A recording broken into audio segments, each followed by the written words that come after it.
Welcome to Rule the World, the art and power of storytelling. Storytelling is what connects us as humans, and for brands, it is no different.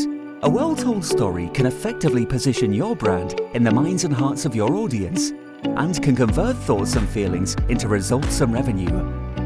On this show, we dive into the unique and recurring principles of world-class storytellers from every walk of life to help you level up your storytelling skills and knowledge to drive real, measurable results for you and your organization. Here's your host, Paul Furlong.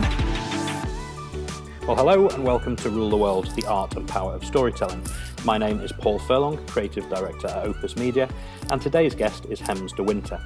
Hems spent 10 years in journalism, with roles including editor of the Liverpool Weekly News and chief sub-editor of the news of Merseyside Group.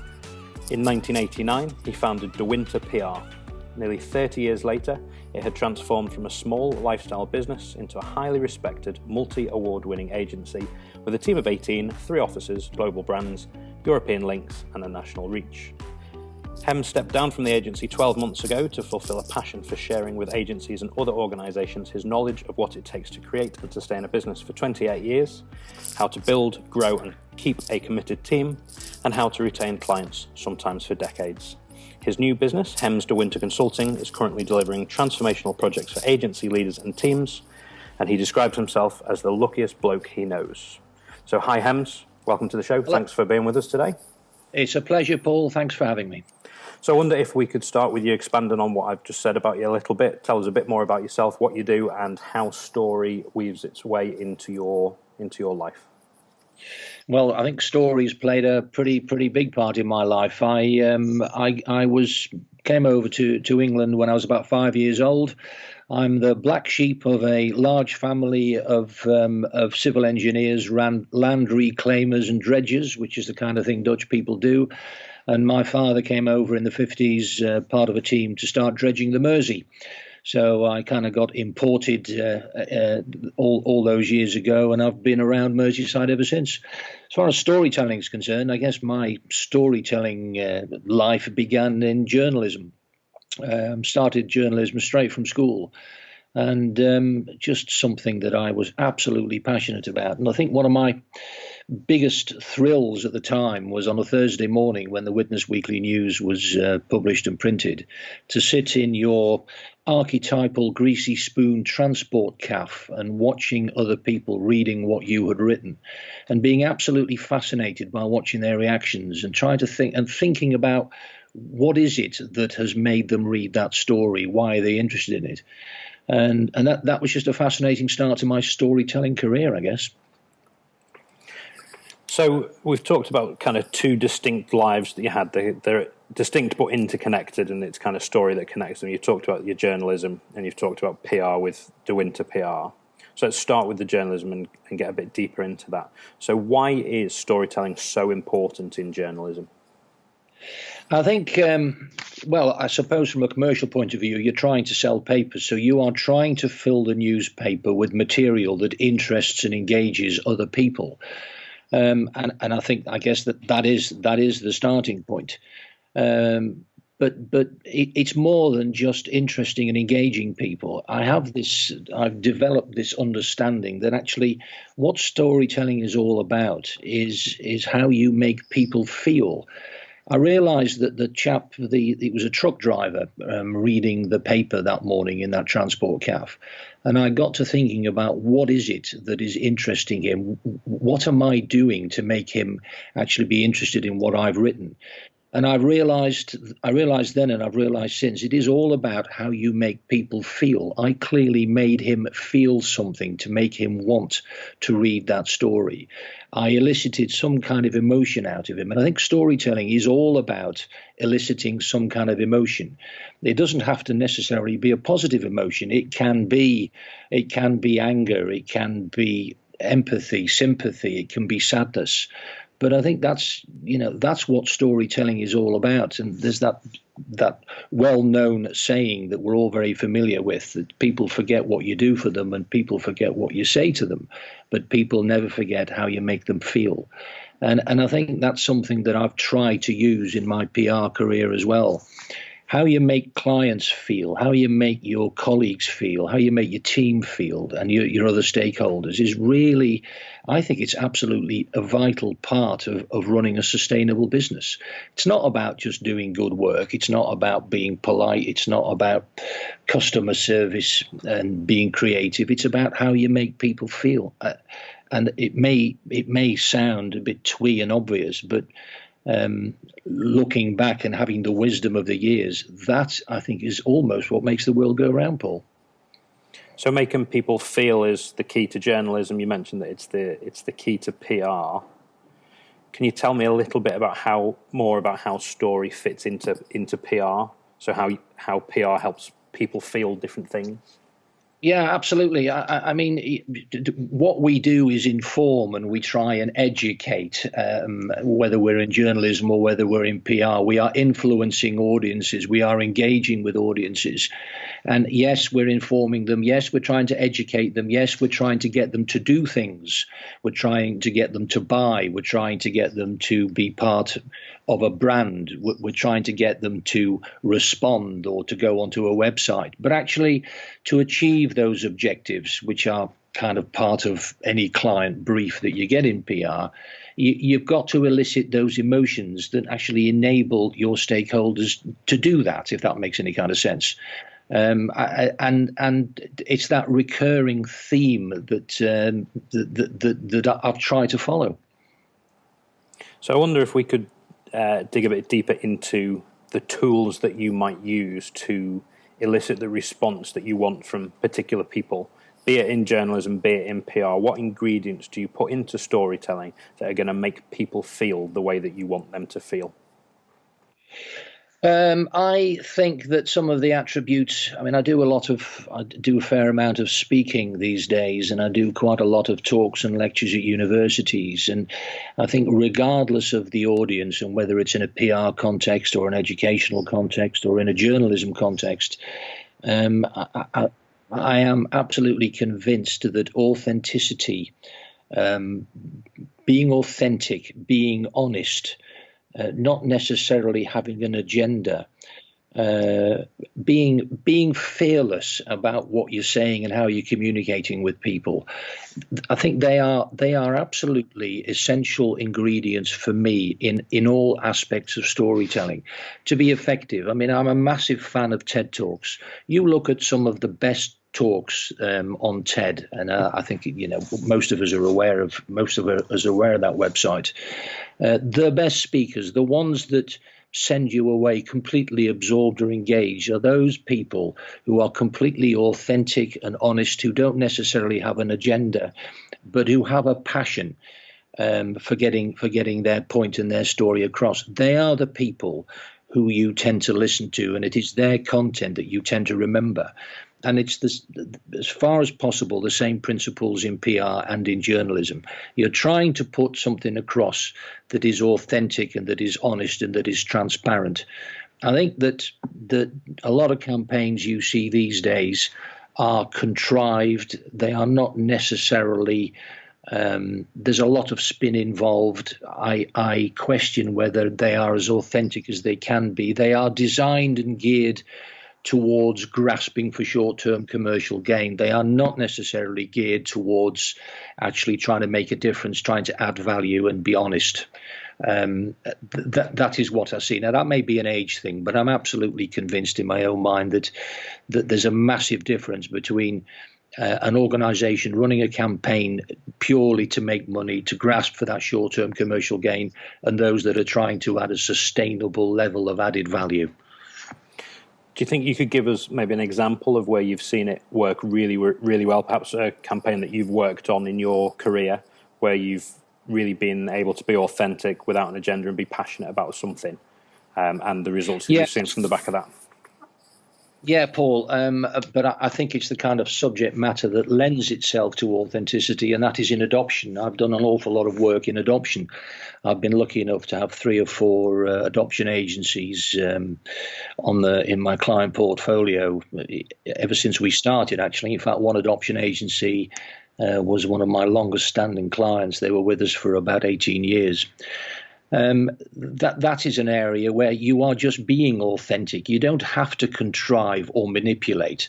All you have to do is to describe and to display the details of a young person who, through no fault of their own, find themselves without the kind of thing that you and I have taken for granted, a proper caring family and a loving environment in which to grow up in and flourish. You don't have to contrive in those circumstances. You're merely presenting the case. You're showing that there is a real social need. There's a real crisis out there, and it's as relevant today, incidentally, as it ever was, where you've got an awful lot of young people, sometimes spending their entire youth without any idea of what it's like to be part of a family. So, there's an authenticity in that you don't have to work hard to contrive, to pretend, to make people feel something that is just not relevant. It's an authentic campaign. So yeah, I think that's the one that springs to mind. Whereas I suppose at the other end of the spectrum, where you are working for a financial institution, and you are trying to drum up customers, where it is purely a bottom line proposition. You are trying to manufacture customers. You're trying to convince people to have something that they probably don't need, that they probably don't want, but you're creating that need. I've tried and have succeeded by and large not to engage with that kind of client, because there's no authenticity is that, and it just, without trying to sound trite about it at all, it just doesn't fit in with the values of the business that I ran. I think I hope that the kind of two examples that give you two ends of the spectrum. Absolutely, and I can see very much with your TED Talks example how someone can be seen to be passionate and authentic on the stage when they're being filmed, and you can see them getting excited and the rest of all the visible cues that somebody has when they're passionate. How do you put that into, say, written journalism or written PR? What tools can you use to make that into a passionate story on paper? That's a good question. I think that is back to the authenticity, and I don't want to be a bore about it, but it is about using the kind of language that is honest, that is not unnecessarily sensationalist. You're not using words that you have to use to frighten, or that you have to use to emote. There's a whole different language. You look at some of the stuff that we get through about healthcare. When there's a healthcare mailer, you are actually, there's an attempt there to make you feel insecure, to make you feel fearful that you need whatever service is being proffered to you, because actually it is in your best interest to do that. So you are being manipulated in those circumstances. And I guess it's a fact of life, and I get that, and I know that it's not a perfect world. I guess it's just the choices you make. Are you going to deal with clients who are you going to target your storytelling on behalf of clients who actually want to make a difference and add some value in society, or are you going to go for the fast buck, get loads of money off a financial institution to do something that is far more artificial? And that's just the choice I make. I worry. I have a big concern about storytelling now. There are some fantastic storytellers about. You look at TED. There's loads of books around of people telling their stories, real life stories, adventures, people overcoming adversity, people dealing with all sorts of issues. What concerns me, spending quite a lot of time talking to young people at universities, is that I worry whether there is going to be a generation of storytellers, whether there are going to be new storytellers. Stuff's been happening at universities in terms of the engagement I get from young people. And having done a bit of research, 65% of young people no longer feel confident in face-to-face social interactions. And 8 out of 10 young people feel more confident having a conversation via text or online. So there's this need to be on your own, sit behind a screen with a keyboard. And I worry about those young people in terms of how they are going to, will they be able to tell stories? Will they have people in their lives who can tell them stories? And I'm using the word stories in the widest sense of the word. I think that's really worrying, because those kids, those young people are not going to be an awful lot of use in a business like mine, where being able to engage with another human being, being able to listen and hear what that other human being is saying to you, and being able to share feelings and being vulnerable, those seem to be qualities that, from what I see in my day-to-day work at the moment, are in pretty short supply. And I think that's something we should all be concerned about. And I guess you must have seen that change in the 28 years that you had with De Winter PR. Yeah, absolutely.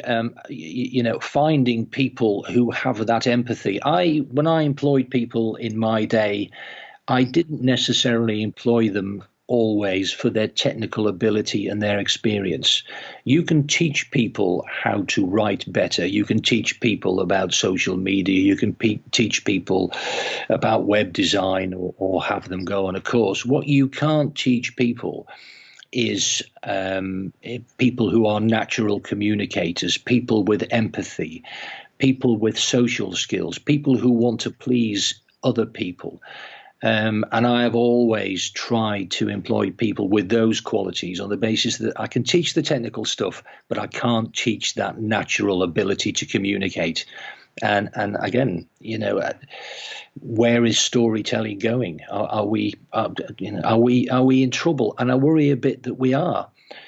So I'm hoping that that schools, universities will maybe place a slightly more emphasis on how young people interact with each other. I don't want 15 emojis on my Twitter account if I lose my dog or my close relative, which is what's happened and which is what is happening.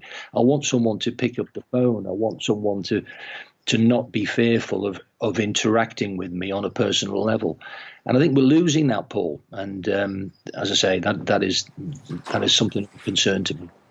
So that interaction then is key for a storyteller in order to determine what story needs to be told?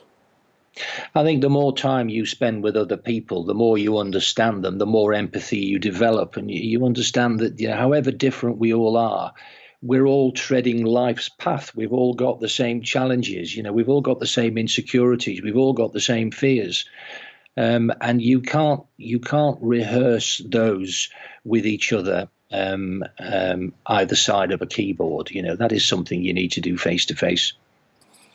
And I guess in your kind of 40-year career so far, from journalism into PR, the tools of storytelling must have changed. You mentioned social media. That wasn't around 40 years ago.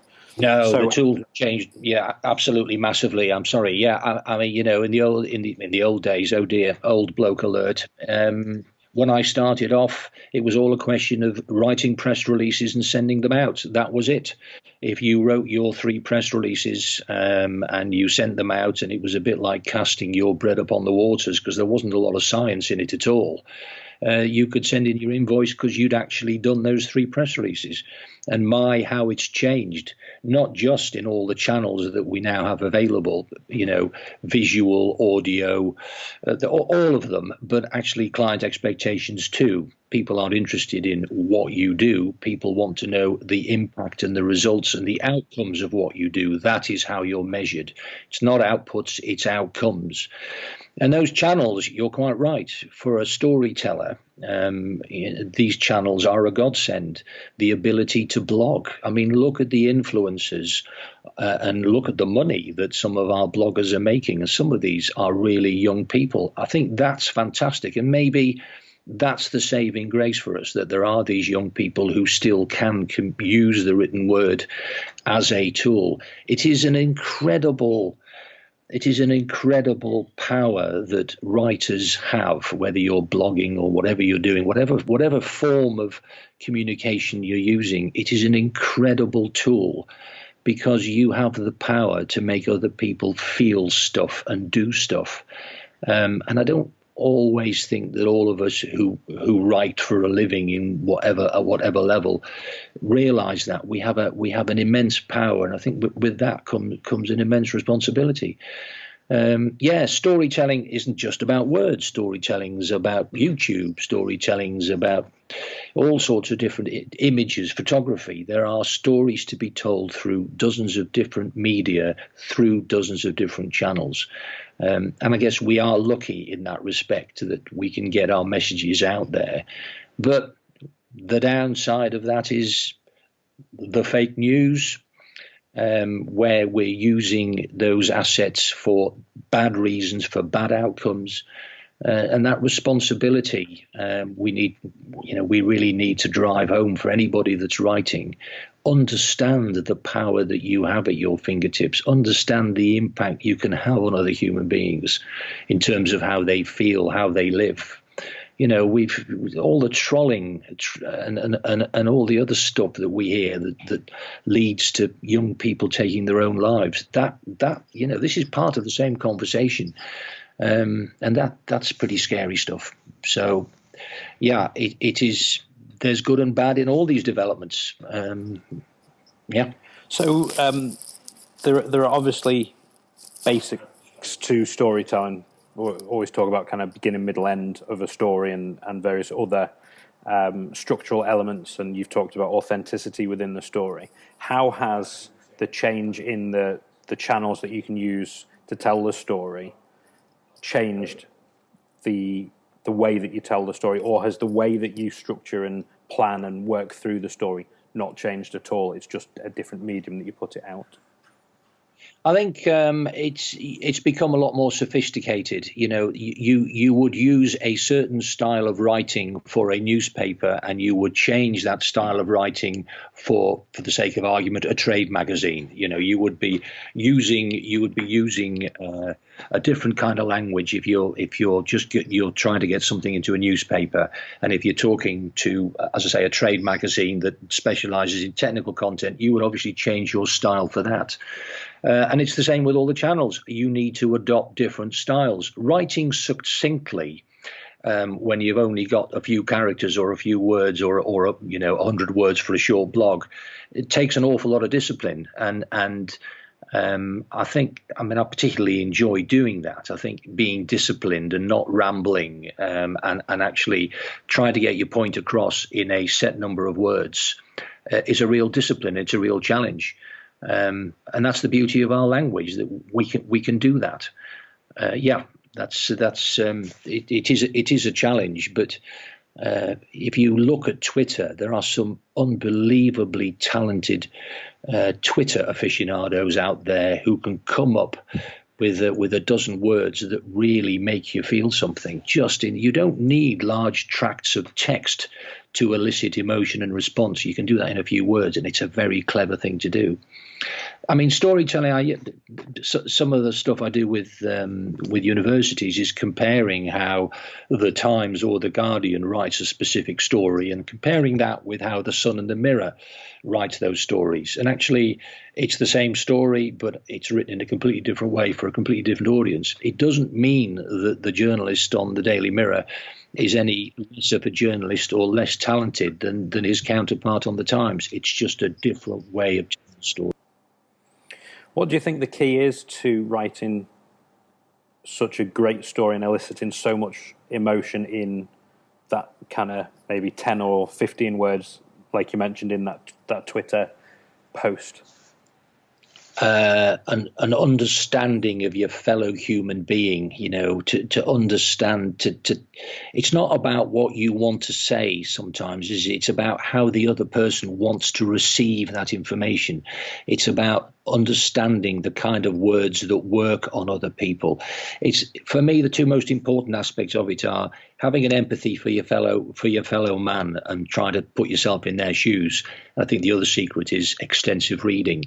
The more you read, the more different styles you absorb, whether it's books, newspapers, blogs, whatever it is, the more able you become and the more proficient you become at choosing the right words. I have spent sometimes when I was writing an intro to a story for newspapers, you could spend, you shouldn't, but it has happened. You can spend an hour trying to craft that opening paragraph, because everything you do in that article, in that blog, hangs from that first paragraph, and you're trying to get someone interested enough to get to the end of your first paragraph, and then leading them into the next paragraph, and trying to hold their hands and taking them through.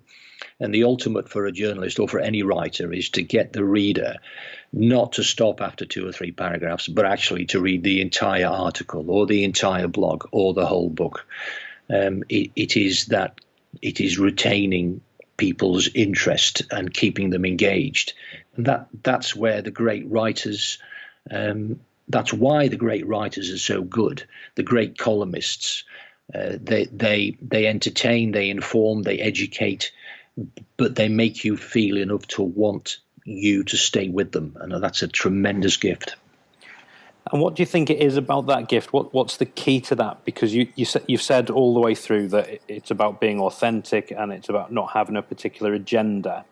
But often, in order to grab the interest, headlines can become kind of very clickbaity, and they're often quite sensationalist, which is almost the opposite, or is the opposite of being authentic.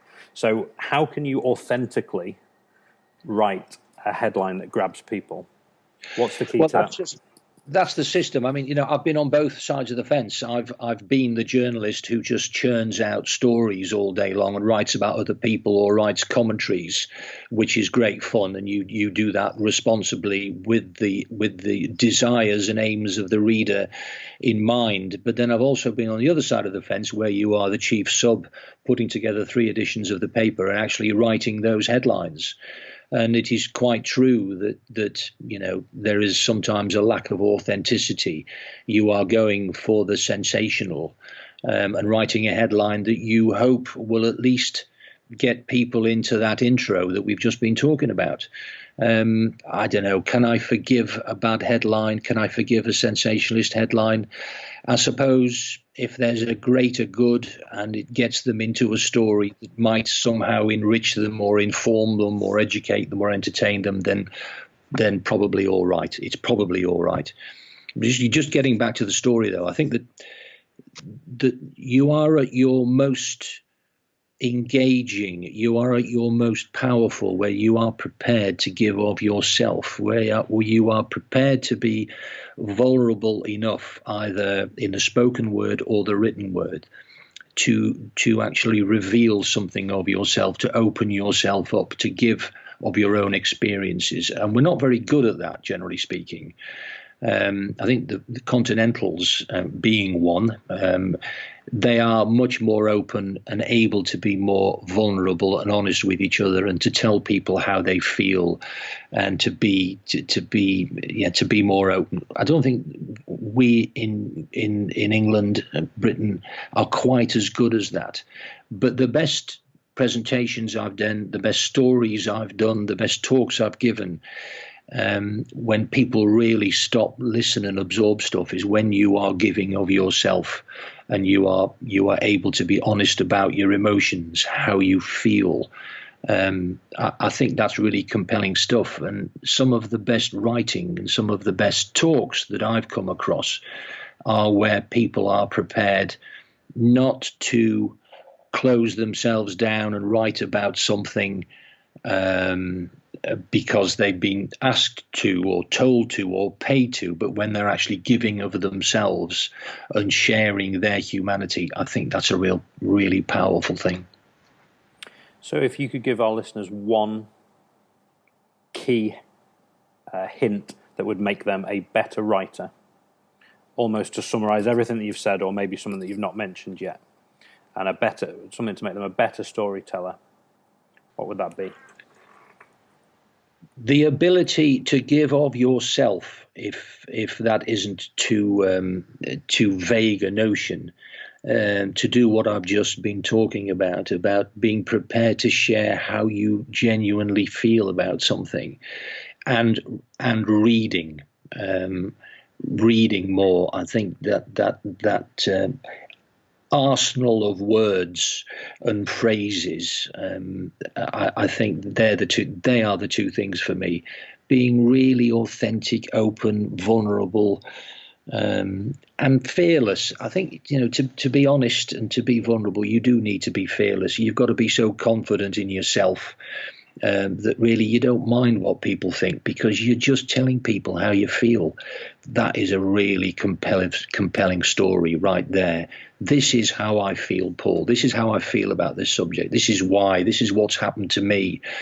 That is what people remember, because that is the best way of making other people feel something. So I'm aware of the time, Hem, so I just wondered if I could hit you with our 3 final rapid-fire questions. Yes, of course. So who do you think of when you hear the word story, and why do you think of that person? I think of my grandfather. I think of my grandfather, who was probably my earliest storyteller. I remember I must have been 6 or 7, I don't know, very, very young. And it was that comfort of in the mornings, my grandfather would make up stories, and he would have a paper and a pencil, and he would draw characters as he was telling me these stories. And I just remember being made to feel, feel special. Looking back at it now in adulthood, I would use the words that he was sharing with me. I was enriched, I was inspired, I was entertained, and I was completely absorbed. And that probably was one of the first examples that I can remember when he made me feel all those things. And he was just a fantastic storyteller.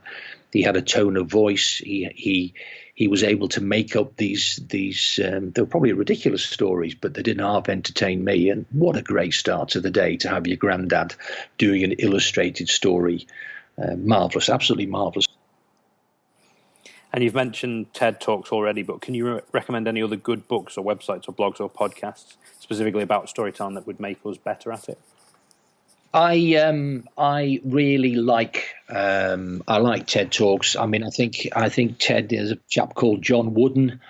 He was an American football coach. He does a really engaging talk about when a team wins and when it doesn't win, and what success looks like. In losing a game is not necessarily being unsuccessful. He tells a fantastic story. He's engaging. He's someone you want to listen to. Simon Sinek, I know he's often mentioned, but he's a really compelling storyteller. Because he's got real passion and he's got real knowledge, and he's one of those rare people who is able to tell you a story and tell you things where you think, yeah, I really knew that. Why didn't I think of that? Why couldn't I have come up with that? He has that gift of being able to articulate what most of us don't. I think that's absolutely tremendous. So those two really, I really like it. My other favourites, although it's not specific, I just love reading. I can't stand fiction. I just cannot read a book of fiction. I just can't do it.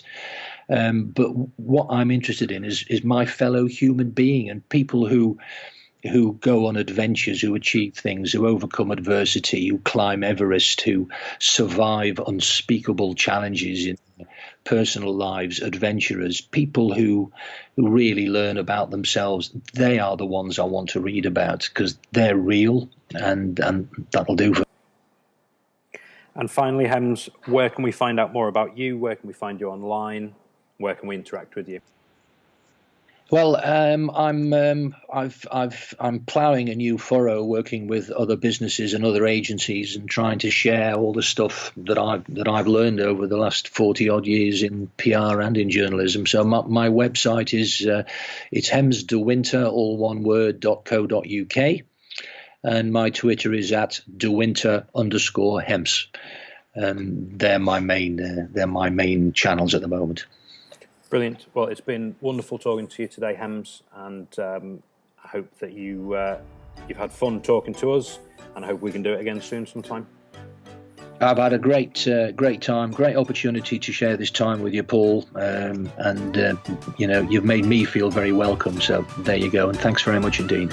Thanks, Hems. Speak soon. Thank you for joining us for this episode of Rule the World.